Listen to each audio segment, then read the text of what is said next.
अस्सलाम वालेकुम व्यूवर्स, मैं हूं आपके दिल का specialist doctor Mujeeb Peerzada. Viewers, आज जो हमने बात करनी है वो है कि जब एक मरीज़ एमरजेंसी में लैंड करता है, चेस्ट पेन वाला पेशेंट, उसको कैसे रिसीव किया जाता है, गाइडलाइंस क्या कहती हैं इसके बारे में, कैसे उसको फर्दर मैनेज करते हैं और आगे जो है ना उस फैसिलिटी के हिसाब से कैसे हम डिसीजन लेते हैं जहाँ पे हम काम कर रहे हैं। पहली बात तो ये है कि गाइडलाइंस ये कहती है कि चेस्ट पेन के साथ पेशेंट आपके पास एमरजेंसी में लैंड कर रहा है या आपके पास कहीं भी आप अपने सेटअप पे बैठे हैं और पेशेंट आया, तो विद इन 10 मिनट आप आइडियली उसकी ईसीजी करके उसका डायग्नोज कर लें, उसकी तशखीस कर लें कि इसको अटैक है कि नहीं है। अटैक आ गया है तो फिर उसके बाद अगला जो सबसे अहम काम ये है कि उसको डिस्प्रिन की गोली आपने देनी है कि वो उसको चबाए। अब गाइडलाइंस ये कहती है कि चबाए हो निस्बतन, क्योंकि चबाने से उसका इफेक्ट जल्दी आता है। पानी के ज़रिए जो पहले पीते थे बंदे पानी में मिक्स करके या वैसे मुंह में रख के पानी के ज़रिए उसको वो करते थे, अब गाइडलाइंस कहती है कि ऐसे नहीं, अब उसको चबाने के लिए कहना है आपने। दूसरा काम जो ये है वो है कि खून पतला करने वाली साथ दूसरी गोलियाँ जो क्लोपिडोग्रेल होती है वो 300 mg जो है ना वो साथ देनी होती हैं। वो 75 में मोस्टली अवेलेबल हैं, एक टैबलेट वो 4 टैबलेट मिला के देते हैं ताकि 300 बन जाए। लेकिन अब गाइडलाइंस अब जो है ना वो मार्केट के अंदर जो है वो 300 की टैबलेट भी क्लोपिडोग्रेल की आ रही है, तो वो भी सिंगल टैबलेट जो है साथ दे दी जाती है। अगला सवाल ये होता है कि उसको एंटीसेड के बारे में क्या करें। अगर तो पेशेंट पहली दफ़ा उसको चेस्ट पेन हुआ है और आपके पास है एक्यूट चेस्ट पेन के साथ, तो गाइडलाइंस ये कहती है कि एहतियात के साथ उसको एक एंटीसेड की टैबलेट दें और उस पर देखें कि उसका पेन सेटल हुआ है कि नहीं। और दूसरी बात ये है कि अगर पेशेंट क्रोनिक जो है ना उसको अंजाइना रहता है, पहले भी वो एंटीसेड लेता रहता है, तो फिर आप उसके पास आपका जो है ना उसके लिए मार्जिन है कि आप उसको हर 5 मिनट के बाद 3 टैबलेट दे सकते हैं। पेन सेटल हुआ, ठीक नहीं हुआ, तो फिर आगे अगले स्टेप पे आप आगे आ जाएंगे। फिर उसके बाद ये है कि पेन के मैनेजमेंट में ये आता है कि आप उसको जो है ना वो इंजेक्टेबल जो है ना वो मॉर्फिन ग्रुप्स जो है ओपियाइड्स, जिस तरह नेल्डोफिन है, जिस तरह मॉर्फिन है, वो आप पेशेंट को जो है ना वो आईवी इंजेक्ट कर सकते हैं ताकि उसका पेन सेटल हो। फिर उसके बाद अगली चीज़ ये आती है कि अब आपने ये देखना है कि जो अटैक है वो किस नोयत का है, वो शिद्दत उसकी क्या है, एस टी एलिवेशन वाला है या एस टी डिप्रेशन वाला अटैक है, दो कैटेगरी होगी ना।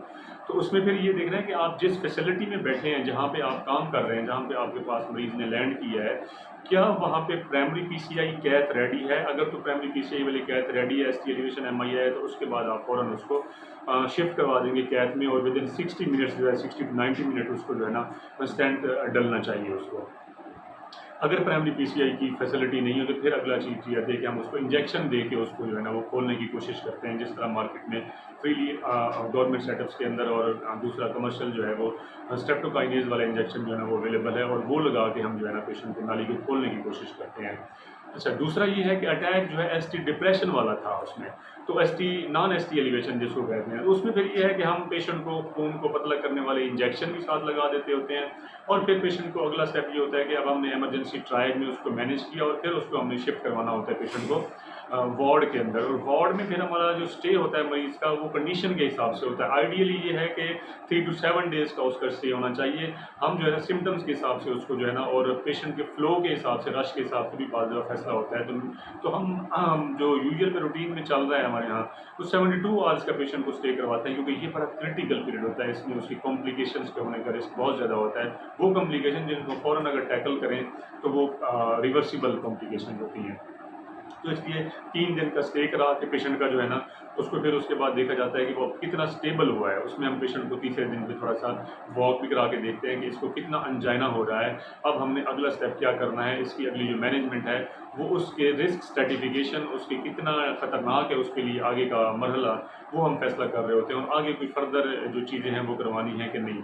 इस ट्रायज के प्रोसीजर में ट्रोपोनिन्स का जो है वो बहुत बड़ा ज़बरदस्त किरदार है। जो अटैक, जब हमें कन्फ्यूजन हो कि अटैक ओवरलैप कर रहे हैं या नहीं, तो फिर हम ट्रोपोनिन्स की तरफ जाते हैं।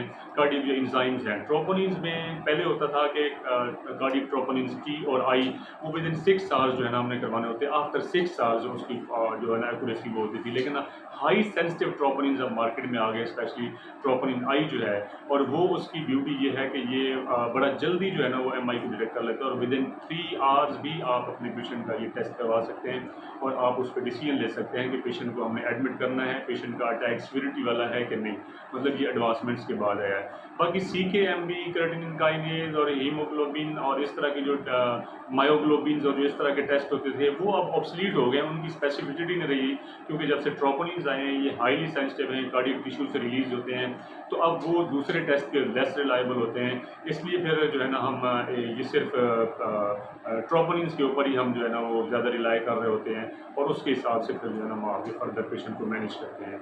उम्मीद करता हूँ कि ये वीडियो आपके लिए बड़ी मालूमाती होगी। आप अपना ख्याल रखें, अपने करीबी लोग का ख्याल रखें।